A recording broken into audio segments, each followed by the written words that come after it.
Hello, welcome back to another video, people. Welcome back to the YouTube channel. Make sure you're smashing the likes and subscribing if you're new. We're trying to reach 1K before the end of the season, people.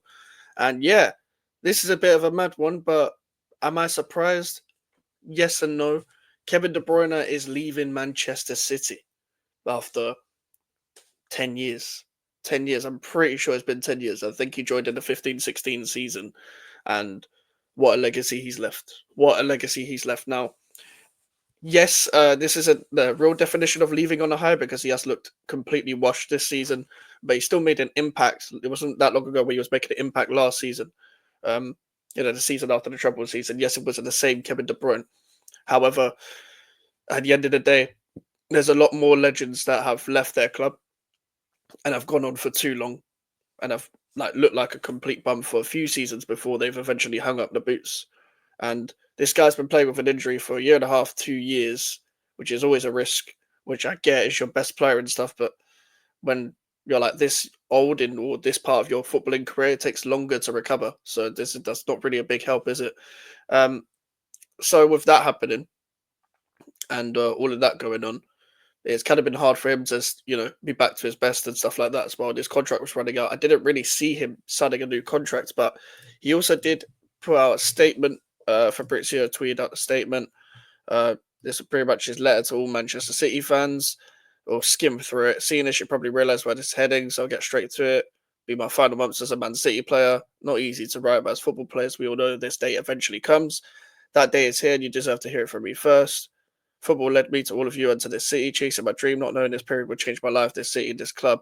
These people gave me everything. Had no choice but to give it back, and guess what? We won everything. And he says all his kids, and I'm pretty sure his wife. I'm sure those are the names of his kids and wife. And I are beyond grateful for what this place has meant to our family. Manchester will forever be in our kids' passports. More importantly, in our hearts. It's a bit soppy, mate. This will always be our home.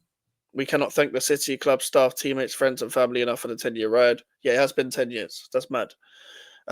Every story comes to an end, but this has definitely been the best chapter. Let's enjoy these last moments together. Much love.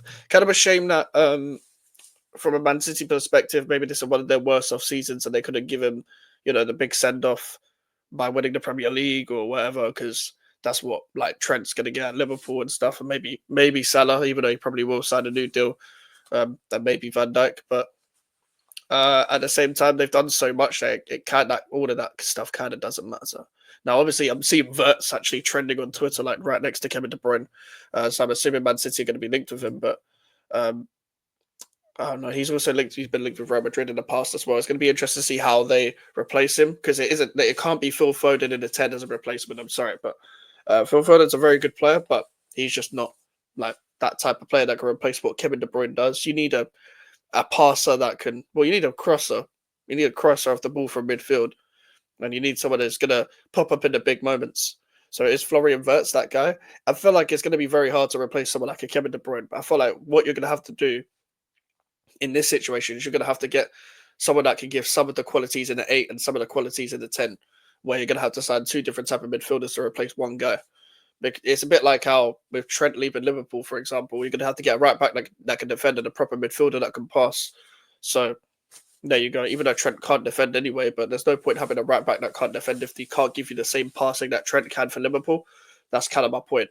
So with Kevin De Bruyne, you kind of got to have two different type of midfielders there. So as I said, it's going to be interesting to see how they dip into the market. Now they can only really win the FA Cup now because obviously they're not going to win the league. They're in the top four race. They've been in the top four race for a very long time. They're obviously out of the Champions League and they're out of the Carabao Cup because Newcastle won it. So, yeah, maybe the FA Cup will be the last hurrah for Kevin De Bruyne. One of the greatest players I've ever seen in this Premier League, for sure. Definitely in the conversation for one of the best midfielders that I've seen in my lifetime in the Prem, for sure. When he gets in the starting 11 or not, I don't think people should dismiss it as a conversation, is it? Whoever you think should be there, it shouldn't be dismissed because he's been doing it for a very long time. You can't deny his longevity. You can't deny his big moments and stuff like that. I do get the criticisms of him, but at the same time, bro, he's done it like at the highest level for way too long for him to not be in conversations with, whoever you think should be up there for the best Premier League midfielders. Definitely in the top 10. definitely in the top 10 for sure. Um, bro, he's left a great legacy behind. He's left a great legacy behind. Um, like every time Man City need to win the league, need to pop up with a great moment, he's always there. Obviously, maybe in the Champions League, maybe not, but you can say that for literally everyone there. Whereas in the Premier League, yes, they've had big game players in the past, like an Aguero, like a Yaya Toure, but Kevin De Bruyne was the one to carry that on, sort of thing. And it's going to be interesting to see how Man City fans view this. Is he your greatest ever player? Um, he, I'd like to say he's the greatest Man City player that I've seen from a neutral point of view, but I am not a Man City fan, so maybe there's other players that left more of an impact and did more from your perspective and stuff like that as well. I'm assuming he's on a same amount of legacy as Aguero. Aguero was obviously up there. Yaya Toure, Vincent Company, etc. David Silva, and De Bruyne did it for longer. De Bruyne did it for longer than most of the players I've just mentioned there. So, like, I can't lie. He's left a great legacy. It's a great way to go and leave. I'm pretty sure. Where's he gonna go? Do you think? Is he gonna go Saudi? Is he gonna go MLS? Back to Belgium? I'm I'm at this point at your age, just chase the bag. Just I mean, you've got enough money as it is, but you might as well just add more money. Like you might not be able to play at the same level. I don't think he can play at European level at this current moment in time. I don't think there's anyone with a system that's going to cover for all of his deficiencies and allow someone to recover for like 6 months to a year for you to be that patient just to have a 75% Kevin De Bruyne sort of thing at the age of what 34 or 33, whatever.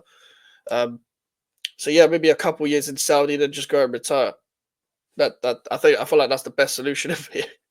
That's definitely the best solution in my opinion. You might as well just get your generational wealth and put it in the bag. Put it in the bag for sure.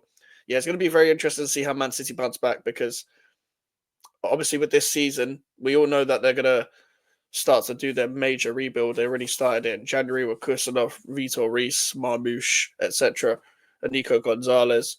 I feel like they're going to carry that on within the summer as well. They're definitely going to carry that on within the summer.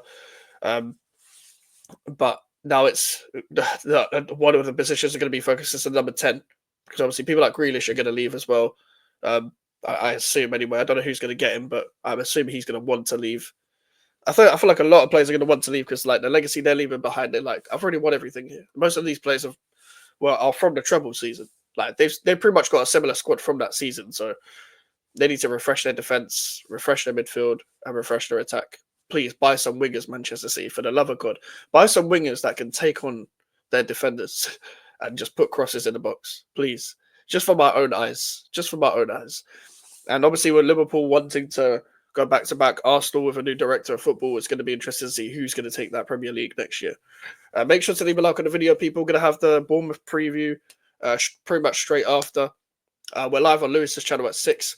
And we should be live tonight at 10 for a tier list video. But if not, we'll be live tomorrow at 8 and 10. 8 tomorrow for the match reaction to West Ham Bournemouth, and 11, for Pro Clubs. So be sure to check that out. Make sure to leave a like, subscribe if you're new. We're on the road to 1K subscribers, and I'll see you guys later.